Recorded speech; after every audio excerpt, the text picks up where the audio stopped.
बंदों गुरुपद कंज कृपा सिंधु नर रूप हरि महामोहतम पुंज जासु वचन रवि कर निकर। भक्तगणों को तथा धर्म अनुरागियों को मेरा हार्दिक नमन। ईश्वर की स्तुति। सब क्षेत्र क्षरय परा परा पर और अक्षर पार में निर्गुण सगुण के पार में सत असत हूँ के पार में सब नाम रूप के पार में मन बुद्धि बच के पार में गौ गुण विषय पंच पार में गति भांति के हूँ पार में सुरत निरत के पार में सब द्वैन द्वैन तन पार में आहत अनाहत पार में सारे पर पंचन पार में सपेक्षता के पार में त्रिपुटी कुटी के पार में सब कर्म काल के पार में सारे जंजालन पार में अद्वय नामय अमलयति अद्वैता गुण पार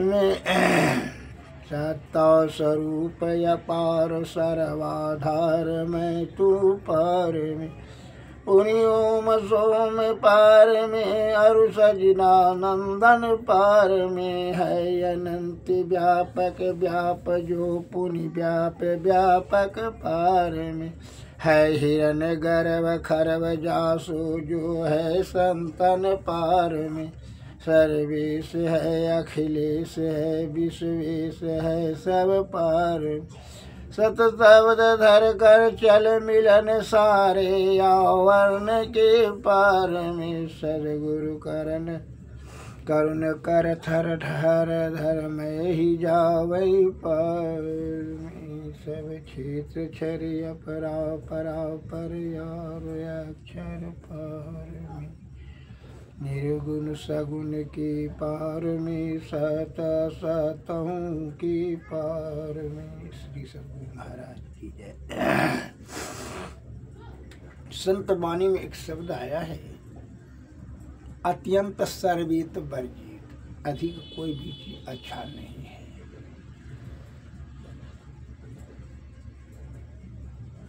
बोलने से बेहतर होता है कि मौन धारण में रहना अच्छा होता है। अधिक आप बिना पूछे बगैर यदि आप अधिक बोल दिए, सत्य भी बोल दिए, अधिक बोल दिए बिना पूछे, तो आपकी बड़ी हानि हो सकती है। जैसे एक उदाहरण देते हैं, एक राजा साहब के दरबार में एक ज्योतिषाचार्य पहुंचे। नगर के बड़ा विद्वान ज्योतिषाचार्य थे, बड़ा सत्यवादी। तो वह जैसे पहुंचे तो रानी जी का मुख का आकृति देख करके, कांति देख करके वह अपने ज्योतिषी ज्ञान से जान लिया कि इसकी मृत्यु अब 4 दिन के अंदर में हो जाएगी। तो वह जो है भरे दरबार में बोल दिया, राजा साहब आपकी महारानी की मृत्यु 4 दिन में निश्चित हो जाएगी, चौथा दिन। इसमें जरा भी संदेह नहीं है। मेरा ज्योतिष ज्ञान बता रहा है। इनकी मुख का आकृति देख करके मैं इनका भविष्यवाणी बता दिया।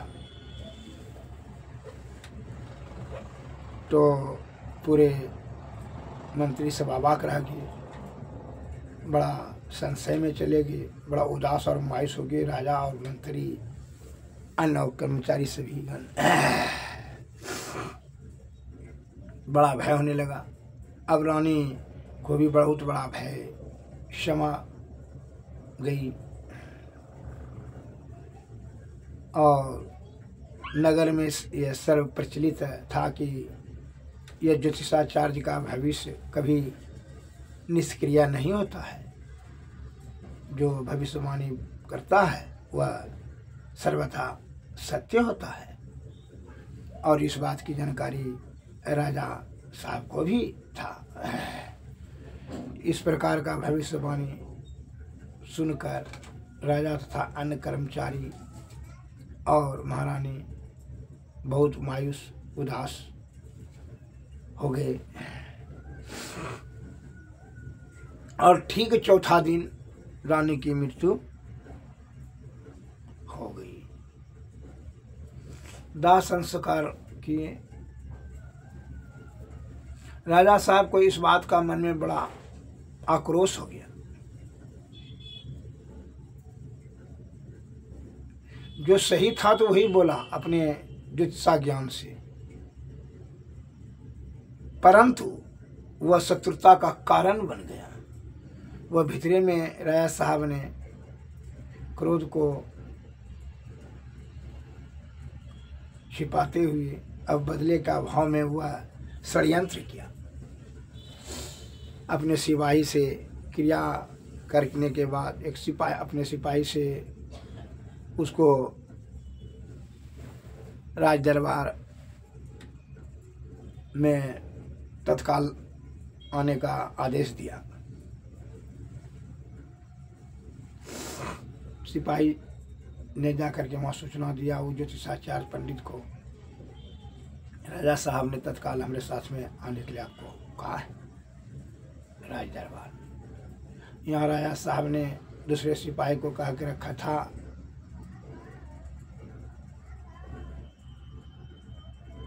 कि हम उसको ले जाएंगे छत पर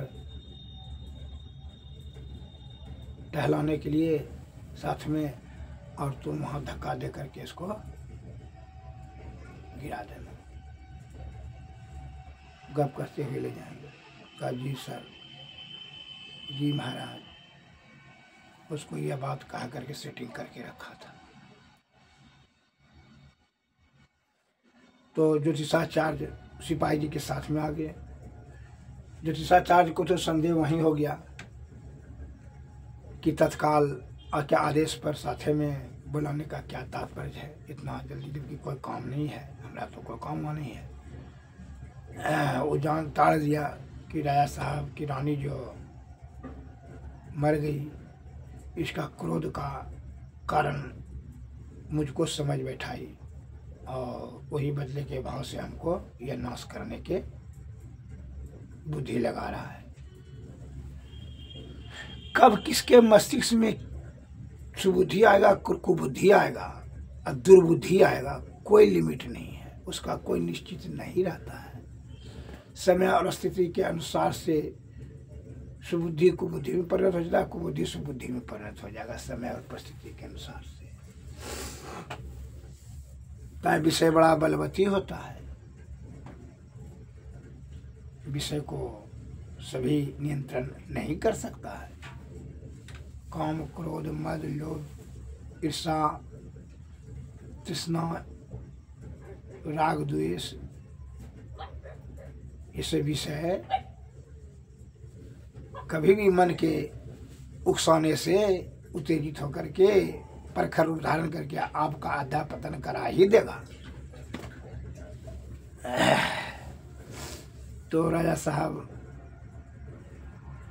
के आदेश पर सिपाही ने उसको ज्योतिषाचार्य को लेते आया। साथे में आए, राजा साहब को प्रणाम किए। प्रणाम राजा साहब, कहिए क्या सेवा कर सकते हैं। तो कहिए आइए, चलिए चलिए चलिए राजमहल आपको घुमाते हैं।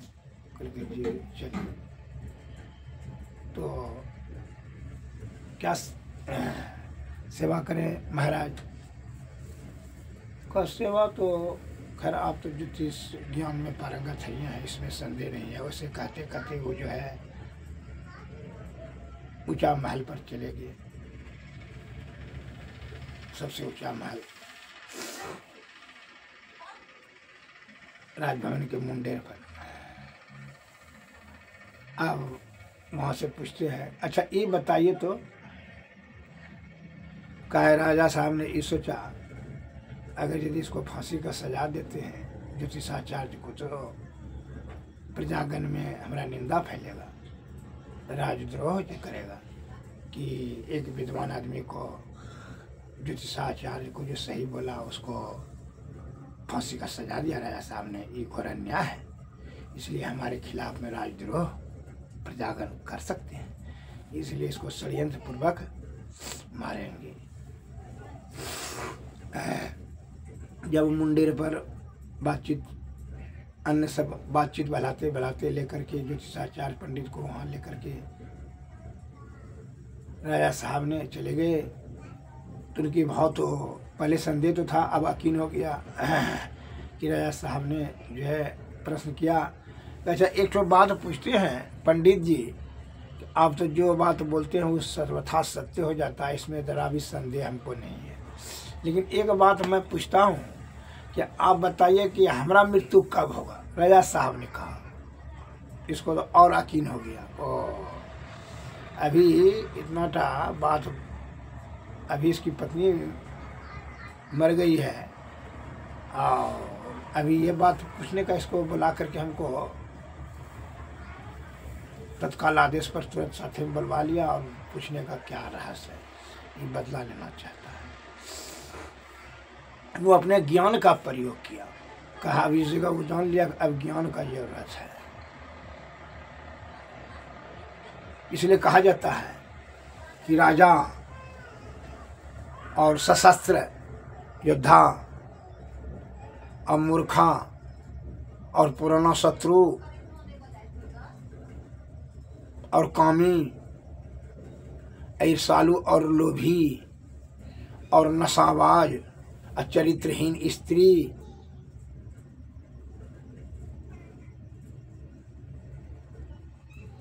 से दूर रहना चाहिए। अन्यथा उसके संसर्ग में रहने से क्रोध का पहला शिकार आप ही हो जाइएगा। जो भी वह क्रोध या षड्यंत्र करेंगे तो वह आपको ही शिकार बनाने का वो प्रयत्न करेगा। इसलिए उसके निकट में जो है वही नहीं करेगा जी।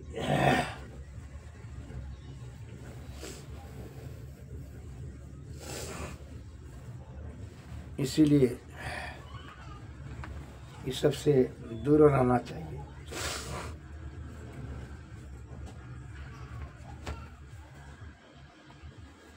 तो उसको तो यकीन हो गया ज्योतिषाचार्य को कि यह अपना ही भविष्य का पूछता है कि हमारा मृत्यु कब होगा, और इसमें कोई दाल में काला है, जरूर इसके मन में बदले का भाव हो गया है, हमको हमारा मृत्यु निश्चित ही करवा देगा अपने सिपाही कर्मचारी से। उसने अपना ज्ञान का प्रयोग करते हुए कहता है ज्योतिषाचार्य ने, हे महाराज, जिस दिन हम मरेंगे उसके ठीक दूसरा दिन आप मर जाइएगा।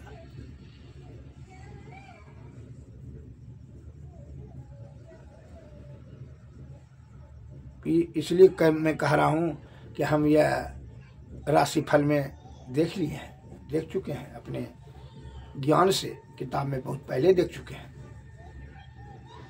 क्योंकि यही क्योंकि हाँ पक्का, इसमें जरा भी संदेह नहीं है। जिस दिन मान लीजिए आज हम मरेंगे तो ठीक 2 दिन में आप मर जाएंगे, दूसरा दिन। तो राजा साहब का तो कौन खड़ा हो गया। राजा साहब को तो मन में यह बात तो विश्वास था पूर्ण रूपेण से कि यह ज्योतिषाचार्य जो कहता है वो सर्वथा सत्य हो जाता है, उसको यह बृहद ज्ञानी है। अतः अब अपना जब इसको आज मरवा देते हैं तो दूसरा दिन हमारा मृत्यु निश्चित हो जाएगा, इसलिए उसका मृत्यु को टालेंगे तभी हमारा मृत्यु टलेगा। ऐसा विचार करके मन में वह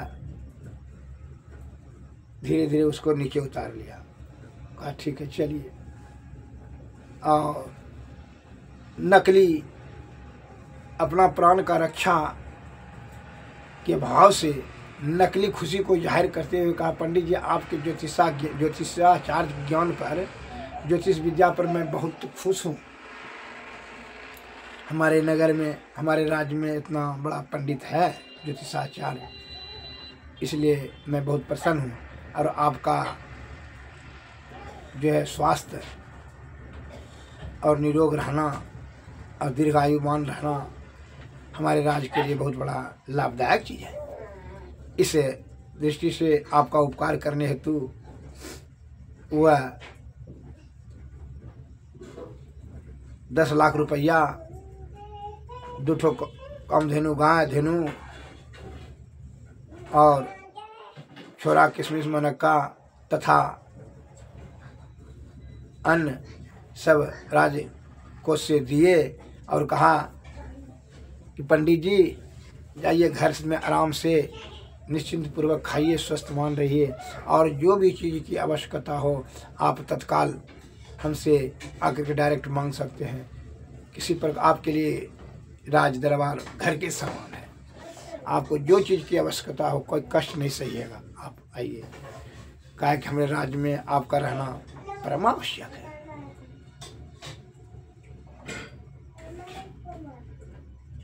तब जो है ज्योतिषाचार्य मैंने मन सोच लिया अब जो है हमारा ज्ञान सही इस प्रयोग किया सफलीभूत हुआ। अब राजा साहब ने उसको मारने का इच्छा त्याग करके उसका सुरक्षा, सुव्यवस्था, निरोगता और दीर्घ आयुवान होने की कामना करने लगा। काहे कि वह राजा साहब ने मन में भय हो गया कि यह जब तक स्वस्थ रहेगा तब तक हम भी स्वस्थ रहेंगे, जब तक यह जिंदा रहेगा तब तक हम भी जिंदा रहेंगे। इस प्रकार से उसको इनाम दे करके घर भेज दिए। इसीलिए कहा जाता है ज्ञानी मारे ज्ञान से, बेहुदा मारे तीर, सदगुरु मारे सबसे भींगे सकल शरीर।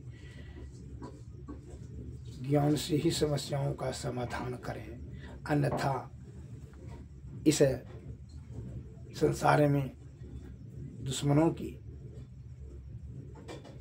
और पापियों का कमी नहीं है, उसके प्रभाव से आपका नाश हो जाएगा।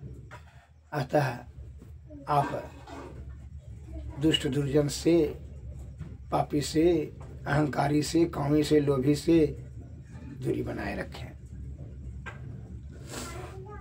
श्री सद्गुरु महाराज की, श्री सद्गुरु महाराज।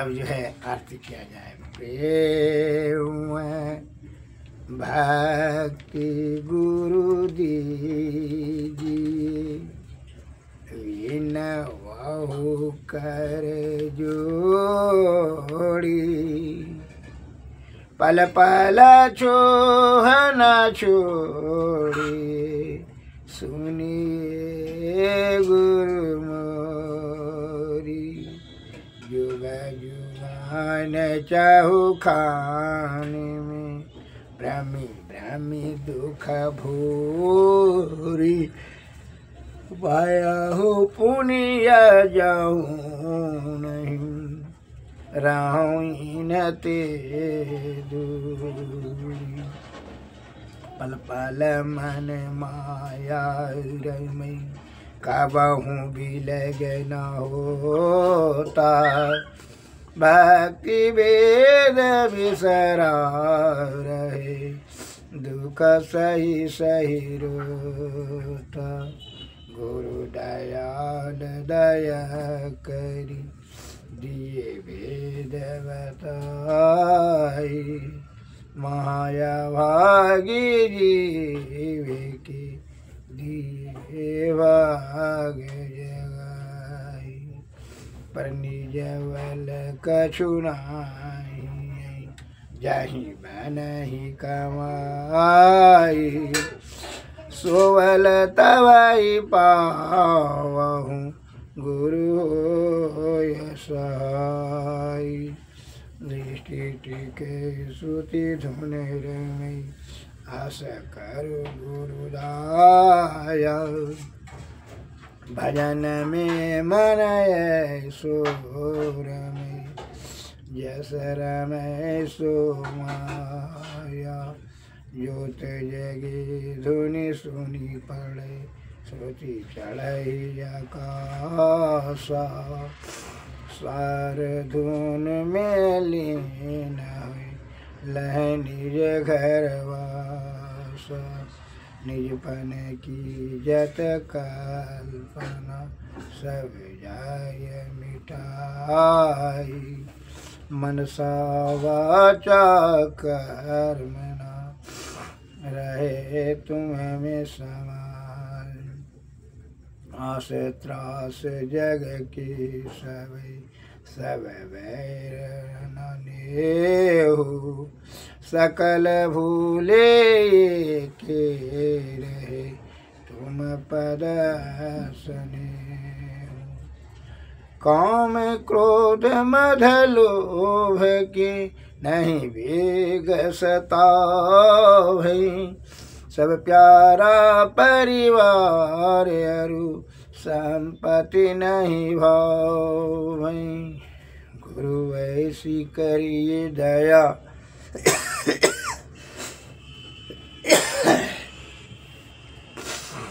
अति हो सहाय शरण शरण होई कहत लीजिए अपनाई तुम्हारे ज्योत स्वरूप अरु तुम्हारे धुन रूपा परखत रहूं निस दिन गुरु करुणाया श्री सद्गुरु महाराज की आरती तन मंदिर में कीजिए दृष्टि जुगल कर सन मुख दीजिए चमकै बिंदु सूक्ष्म यति उजल ब्रह्म ज्योति अनुपम लख दीजिए जगमग जगमग रूप ब्रह्मंडा रखिनी रखी ज्योति तज दीजिए शब्द सूरत व्यास सरल तर करी सार सबद गही ऐसी जुगति काया गढ़ त्यागी भव ब्रह्म भेद सकल मल छीजी भव खंड आरती निर्मल कृमेहि अमृत रस पीजी आरती तन मंदिर कीजिए दृष्टि जुगल कर सन मुख दीजिए श्री सद्गुरु महाराज की जय श्री सद्गुरु महाराज सद्गुरु नमः।